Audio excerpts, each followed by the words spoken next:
महाराष्ट्र के सीएम देवेंद्र फडणवीस ने शरद पवार को कहा राजनीति का चाणक्य। शरद अजीत के एक होने की चर्चा पर बोले राजनीति में कुछ भी मुमकिन है। जी हाँ दोस्तों, बड़ी खबर अपडेट आपको बताना चाहेंगे। पिछले कुछ दिनों से खबरें चल रही थी कि महाराष्ट्र में एक बार फिर से बड़ा खेला होने जा रहा है, क्योंकि शरद पवार और अजीत पवार के एक होने की खबरें कई दिनों से सोशल मीडिया पर वायरल हो रही हैं। ये दावे किए जा रहे हैं शरद पवार ने आरएसएस की तारीफ की थी।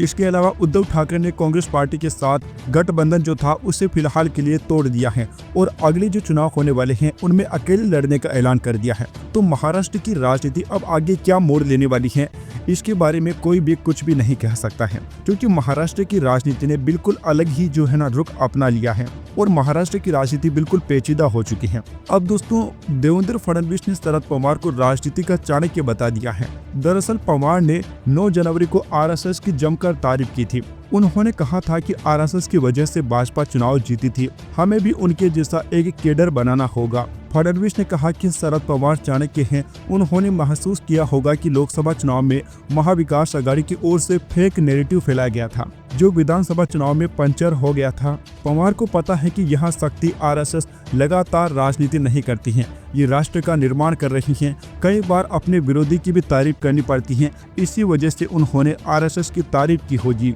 उन्होंने शरद पवार और उनके भतीजे डिप्टी सीएम अजित पवार के एक होने की चर्चा पर कहा, पिछले 5 साल में महाराष्ट्र की राजनीति में जो भी घटनाएं घटी हैं, उससे ये समझना चाहिए कि राजनीति में कुछ भी मुमकिन है। उद्धव वहां कांग्रेस पार्टी के साथ जा सकते हैं, अजित पवार यहां आ सकते हैं। कोई अगर दावा करे कि ऐसा नहीं होगा, तब राजनीतिक परिस्थितियां तुम्हें कहां ले जाकर बैठा देगी, इसका कोई भी भरोसा नहीं है।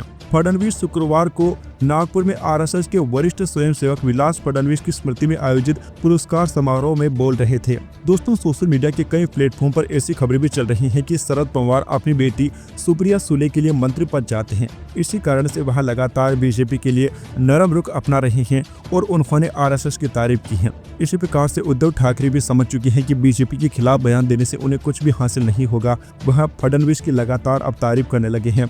उनके बेटे आदित्य ठाकरे 3 बार देवेंद्र फडणवीस से मुलाकात कर चुके हैं। वैसे दोस्तों, आप लोगों को क्या लगता है महाराष्ट्र की राजनीति में आने वाले समय में क्या हो सकता है? आपकी इस पर जो भी राय है नीचे कमेंट बॉक्स में जरूर बताइए। Right now and press the bell icon. Never miss an update.